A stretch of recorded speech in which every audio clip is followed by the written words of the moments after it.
So in today's video, I'm going to go over all the fundamentals and kind of what it takes to edit short videos to be as good as possible. And actually, in tomorrow's waitlist video, for just the people in there that are ready to see the program, I'm going to take like a deep dive through on my computer of going through an actual platform that I use to edit videos, and a lot of other people do as well, to show you kind of the step-by-step process on doing it firsthand. But in this video, I'm going to go over around 2 to 3 tips that I'd recommend all of you to do when editing your videos. First is actually with the hook, and most of you might think initially the hook only really has to do with the script. Like, what is there to do with the editing? When in fact, a big reason a lot of people fail on YouTube is because the editing hook isn't actually as good as the script, and that's where a lot of people get messed up, because they focused on the script not being as good, when in reality it's because of your editing. So we're going to start off with what you actually want to be putting in your hooks to increase your swipe rate and maximizing the chances of people staying for longer. First, I'm going to talk about using arrows and circles to point towards what you're actually talking about.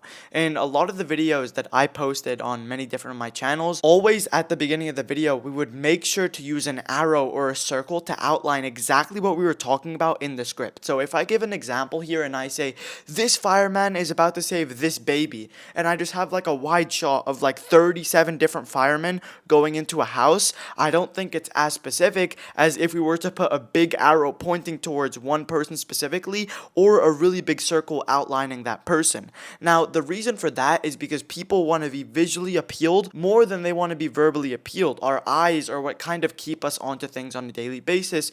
That is why you scroll on TikTok. That is why you watch YouTube. It's not because of what you're listening. Most of the time, it's because of what you see. So you want to think of that when actually editing your video. You need to make sure that it's very visually appealing, and a good step to taking that is by outlining exactly what you're talking about in the script. Now, obviously, in the hook, that is very important to do, outlining with circles and arrows, but this can also be done for the entire video. Whenever you're talking about something specific that might not be extremely easy to understand, you definitely want to visually specify that thing. And even if all that is taken care of, something I like to do with even my subtitles is change the color every couple of seconds, because it kind of gets people re-engaged, because they're seeing new things that their eyes aren't used to. So obviously, if I'm doing white text throughout the entire video and I splash some red in there when there's something serious going on, that indicates to people that that part is a bit more important in the video, and it kind of gives them that sense of wanting to watch, because if he's blasting red for this subtitle, what's about to happen?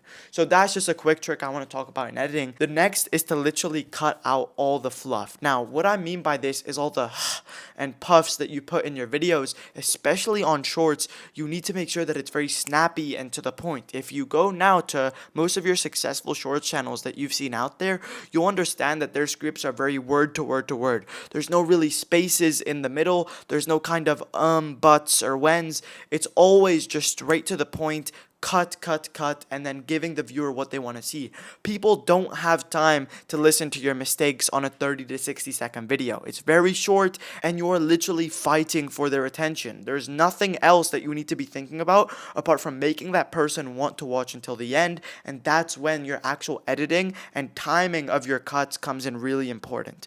I'm going to go way more in depth in this in the waitlist video tomorrow, so if you want to join that and also be one of the first to get the best YouTube Shorts program out there, then go join that in the description of this video and in the description of this email. But hopefully these tips I've given in this video are able to help a lot of you and give you clarity on how you need to think about things. Just remember that when you post shorts, the longest a video can be is 60 seconds, and in that 60 seconds you are fighting for the person's attention, or else they can very easily just scroll to the next video. On long form, it's kind of hard to click another video. You can't just swipe down and go to the next one. So it takes a lot more effort to make like a really engaging video on shorts, which is why you need to think of it that every single second matters. But yeah, hope you guys got value out of this. I'm going to see you tomorrow on that video where I'm going to go in depth on that editing software. And yeah, in a bit, boys, have a good one, and reply to this email with your results. I'm excited to see.